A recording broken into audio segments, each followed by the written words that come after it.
아 그래? 그럼. 아니 우리 사이클은 근데 술은 안 먹는데 잘 안 먹어 술을. 모르겠네. 내 쪽은 별로 안 먹어서. 단점이라고 하면 또 어떤 게 있을까요? 단점은 그냥 언론에 나온 그대로지 않을까요? 그렇게 하다 보면 불화, 선수들의 불화, 그 지도자하고의 관계, 선수들끼리의 그 체계적인 이제 뭐 내가 위다 너가 위치다라는 그런 것 때문에 폭력? 그런 게 좀 단점이 있을 것 같아요. 그런 게 여론에 너무 많이 나와 있잖아요 요즘에. 선생님들도 딱히 관리하지 않은 곳에서 이제 생활을 서로 공유하다 보니까 나이에 따라 실력에 따라 이제 선수 간의 서열화가 좀 생기는 것 같아요. 한참 논란이 됐던 그 여자 배구 쌍둥이 자매 사건을 보면은 또래 선수들을 흉기로 협박하거나 금품을 갈취하거나 절도도 하고 폭언하는 건 뭐 일반적이고 집단 얼차려도 주고 후배들한테 많은 행동들을 했었죠. 그런 폭로가 있었고요. 거기다가 피해자들의 나이가 중학생이거나 고등학생으로 참 어린 학생이어서 참 충격적이었었죠. 그런 일이 벌어질 때까지는 주변에서 아무런 조치도 없었다는 게 참 믿기지가 않고, 아마 이 선수들이 에이스로 불렸기 때문에 가혹행위를 해도 말리는 이가 없었던 것 같아요. 소잃고 예약간 고치더라도 잘 이제 해결하지 않을까 싶어요. 이제 그러면서 전문성과 독립성을 이제 갖춘 기관에서 철저하고 이제 신속한 이제 조사가 좀 펼쳐야겠다고 생각합니다. 예, 맞습니다. 고 최숙현 선수님 사건에 따라서 그 선수님 이름을 딴 이른바 고 최숙현 법이 마련이 됐는데요. 2020년 8월 5일부터 시행된 이 법은 기존 국민체육진흥회법을 개정한 것인데요.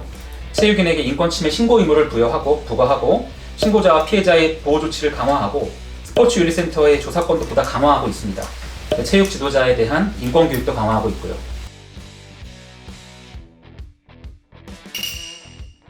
최근 들어서 우리 국가대표 훈련 지침이 많이 바뀌었대요. 기존에는 지도자 명령에 복종해야 한다는 내용이 있어갖고 시대의 흐름과 맞지 않다는 의견들이 아주 많습니다. 국가대표 훈련 지침은 서울올림픽을 앞두고 88년 5월에 제정됐는데요. 이후에 여러 번 개정되었는데 지도자의 명령에 선수가 복종해야 한다, 이 내용만은 바뀌지가 않았었습니다. 그런데 이러한 내용이 지도자와 선수 간의 수직적 관계를 만들고 지도자의 강압을 선수가 수용하도록 하는 요소라는 지적이 많아져가지고 이제 고 최숙현님 그 선수 사건 이후로 이제 해당 조항이 삭제가 됐습니다. 이제 그 대신에 현재 국가대표 선발 규정에서는 지도자가 계획한 훈련에 참여해야 될 의무, 경기력 향상과 관련하여 지시한 사항의 이행 의무 등이 선수의 의무로 추가되는 등 변화가 있었습니다. 근데 또 한편으로는 또 이제 높아진 인권 때문에 이제 지도자 선생님들 이제 그런 분들이 좀 어려워졌다 이런 말씀도 많이 하시는데, 또 헬스나 필라테스만 배워도 이제 신체 접촉이 좀 있잖아요. 근데 신체 접촉이 불가피한 스포츠는 있는 것 같아요. 저 같은 경우도 헬스 PT를 받는데 그렇죠. 당연히 접촉하죠. 왜냐면 근육이 자극이 되는지를 터치하면서 확인을 하니까요. 근데 이런 스포츠에 터치가 필요한 상황에서 가장 적합한 방식은 동의를 구하는 겁니다. 그냥 물어보는 거예요. 그런다고 하더라고요. 예, 물어보면 돼요. 이거는 어색할 수 있어요. 이렇게 물어보는 행위는 어떤 필요해요. 식으로? 뭐 예를 들어서 여러 가지가 있을 것 같은데요. 첫 번째로는 계약서에 쓰는 거죠. 처음에 학생을 교육할 때 너에게 이루어질 수 있는 터치는 이러이러한 게 있다는 걸 다 나열하면 돼요. 해보시는 전문가분은 다 알잖아요. 이건 이상한 게 아니야 라고 계약서를 쓰는 게 가장 정확할 수 있고요. 또 문서로 계약서를 못 쓰더라도 말로 동의를 구할 수 있겠죠. 이런 터치가 있을 수 있다. 반면에 그 교육을 받는 학생 입장에서도 또 때때로 얘기를 해줘야 돼요. 이게 불쾌하다, 이러지 않았으면 좋겠다라고 말할 수 있어야 되거든요. 법적인 문제까지 안 가려면은 이런 게 좀 서로가 말을 할 수 있는 문화가 중요하다는 생각이 들고요. 근데 사이클도 있나? 사이클은 아무래도 쫙 달라붙는 걸로 옷을 입고 있잖아. 그쵸, 근데 그쵸? 네, 남자 파트라서 모르겠는데 여자는 아무래도 자전거 잡아줄 때 스타트 할 때 엉덩이 바로 밑에 있는 안장을 잡아주기 때문에 엉덩이 터치가 당연히 된단 말이야. 그런데 여태까지 그런 불미스러운 일은 우리 사이클 쪽에는 아직 없었고, 선수들이 그렇게 다 이해하고 말씀하신 것처럼 국가대표 여자 중장거리 친한 감독님이 계신데 그 감독님도 말씀하신 대로 동의를 구해요. 동의를 구하시고 나 이렇게 해갖고 너 접촉을 한다 이렇게 말하고 하시더라고. 그래갖고 그때 들으면 딱 말씀하시니까 되게 잘하고 있는 거구나 이런 생각을 했고.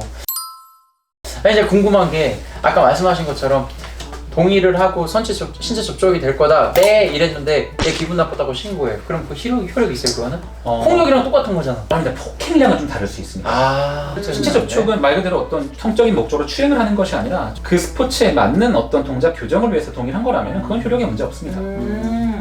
이게 맞는지 봐주세요.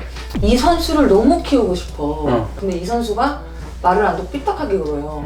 그러면 난 너에게 무관심을 가질게. 그리고 다른 선수들에게 더 관심을 갖고 너는 배제야. 아예 아는 척도 안 하고 얘가 아무리 인사해도 차단을 네. 근데 그 방법은 어떻다고 생각해요? 근데 그것도 솔직히 그 법적으로 문제가 되나요?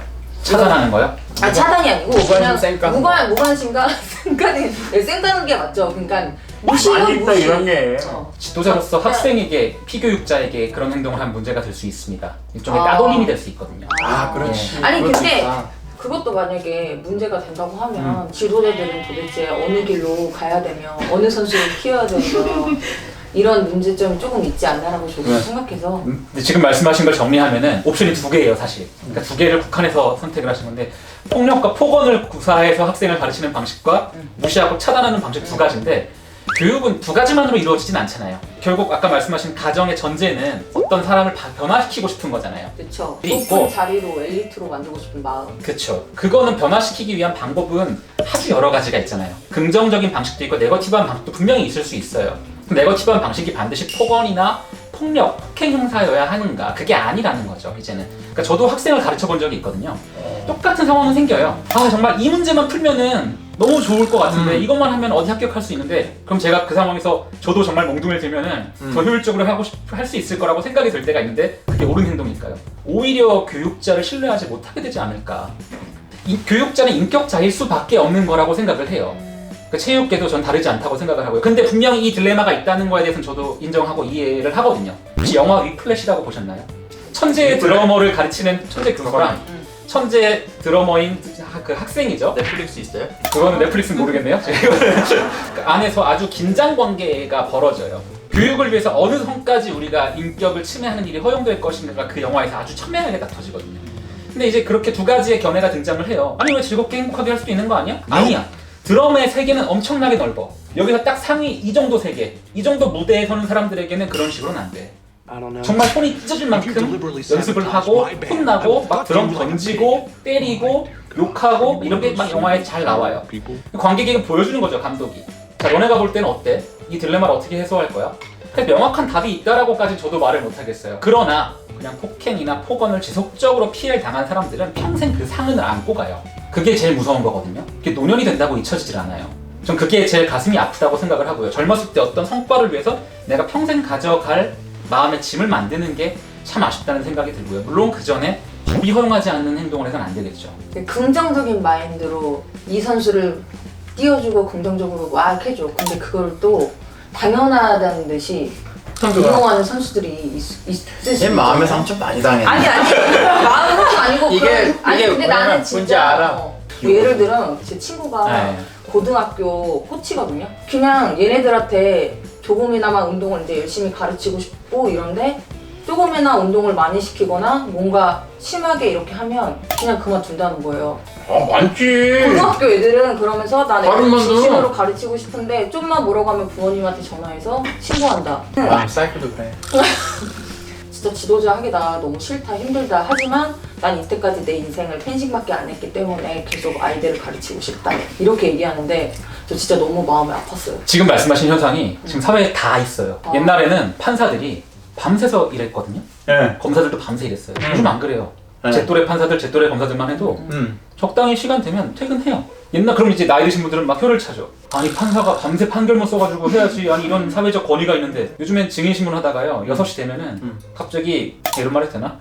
갑자기 말해주세요. 잠깐 저 이제 법원 재판에 참석한가 참석하는 공무원들 표정이 달라져요. 빨리 끝내라는 거예요. 증인신문 그만하고. 진짜요? 그럼 판사도 눈치를 봐요. 공무원들. 아. 근데 그럴 수 있죠. 그분 소개팅 오늘 있을지 어떻게 알아요? 소개팅 잡혀서 강남역 가야 되는데 지금 저 때문에 증인신문 하느라고 막 옛날엔 안 그랬어요. 그럴 수 있다. 진짜 라떼 춤들이 엄청 많아요. 옛날 라떼는 그 증인신문 밤 10시까지 했어 이 사람아. 야또 그쪽 세계. 요즘은 증인신문 공무원들이 근데 정당한 말이잖아요. 그분도 집에 가셔야죠. 애기 지금 유치원 가서 데리고 가야죠 집에. 그 당연히가 달라진 거예요. 그러니까 방금 말씀하신 것도 좀 그렇게 약간 이해가 돼요. 아니 내가 스포츠 지도자로서 좀 가르치면서 강한 말 할 수도 있고 하는데 그걸 가지고 삐져서 가? 그건 우리가 받아들여야 될 시대적 변화라고 저는 생각을 이제 하고 있어요. 그럼 예. 우리는 라떼인가 봐. 당연히 이제 받아들여야 되니까. 근데 별로 라떼층이었다. 시대가 또 바뀌니만큼 이제 인식도 바뀌어야겠고요. 이제 지도받는 입장에서도 더 이제 알아요. 그래서 이제 이게 폭력인지 불필요한 신체 접촉인지를. 그럼요. 바뀌어야 할 문화임이 분명하기 때문에 서로 맞춰가는 것이 중요하다고 생각합니다. 몽둥이로 만든 금메달을 누가 좋아하겠습니까? 그런 네, 아무도 반가워하지 않거든요. 체육계 지도자분들이나 선배분들도 예전에 통용되던 그런 공포 리더십을 이제는 그만하고 이제 포용하고 배려하는 그런 리더십을 만들어가면 참 좋겠습니다. 저 오늘 체육계 폭력 문제에 대해서 이제 여러 방면으로 이야기를 나눠봤는데 어떠셨어요? 운동에서 지금 은퇴하고 전문 지도자로 온 지 얼마 안 됐잖아요, 그죠? 그럼요. 선수 입장을 더 헤아리려고 노력하고, 근데 지도자 색깔이 더 많이 물들어지고 있어요 지금. 그러면서 이 중간 입장에서 참 조율하기가 너무 힘든데 서로 조율이 필요한 것 같아요. 선수도 충분히 지도자를 이해하고 우리도 선수를 이해해서 그게 경기력의 향상이 될 수 있는 그런 문화를 만드는 게 우리의 일이지 않을까 이렇게 생각합니다. 많이 조언 듣고. 맞습니다. 그리고 아까 말씀 나왔던 얘기 중에 그런 얘기가 있어요. 사실 체육 업계, 스포츠 업계는 작은 업계가 있잖아요. 과연 그런 데서 목소리를 낼 수 있겠냐? 어떻게 보면 스포츠계의 외부인으로서 이제 뭐 신고도 할 수 있고 고소도 할 수 있다 이런 말씀을 드렸지만 그게 어려울 수 있다는 점에 대해서는 참 공감하게 되더라고요. 그 신고를 하고 고소를 했다는 것 때문에 업계가 퇴출될 수도 있고 그 체육을 내가 못할 수도 있다는 생각이 들면 정말 무서울 거예요. 그래서 입법적으로 우리가 바꿔나가야 할 것들이 있다고 생각이 되는데요. 예를 들어서 미국 같은 경우는 체육계에서 성범죄나 어떤 폭행 사건이 좀 불거졌을 때 그 관리 주체가 되는 뭐 대학이라든가 어떤 재단에 대해서 어마어마한 징벌적 손해배상을 물립니다. 그 사고를 관리하지 못했다는 이유 때문에. 그런 사례가 쌓이면서 업계가 좋아지거든요. 우리가 아직 그런 게 좀 부족한 게 실제로 있고요. 이제 그렇지만 지금 스포츠 폭력 문제로 고민하고 계신 선수분들 혹은 학생분들이 있다면 주저없이 신고하라고 말씀드리고 싶습니다. 여러분의 존엄성을 스스로 포기하면서까지 이루어야 될 위대한 게 과연 있을까요? 전 잘 모르겠습니다. 여러분의 존엄이 가장 우선하는 거죠. 그래서 과감히 말씀드리는 거는 신고하시고 고소하시고 세상에다가 얘기하십시오. 말씀하시고요. 그러면 우리나라는 법치국가고 제도가 갖춰져 있는 나라입니다.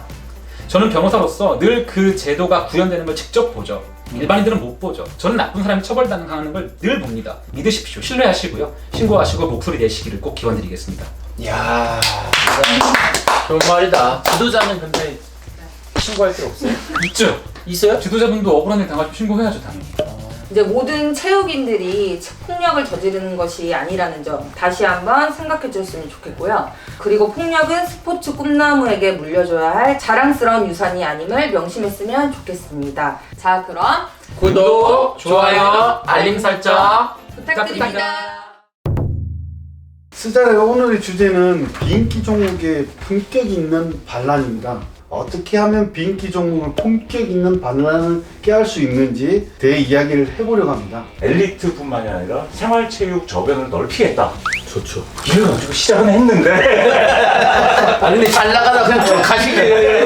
사람들이 안 본다는 거야 그거를. 그 클라이밍 했던 선수들 중에 건물 외벽 청소하는 사람도 있다고 하죠. 생계를 유지하려고. 비인기 종목을 후원을 해야 그 종목이 인기 종목이 되는 거 아닙니까? 돈 되는 사람들은 그렇게 생각을 안 하더라고. 좀 다른. 한 달이 좀 어떻게 해봐. 야 이게 안 돼. 길어서.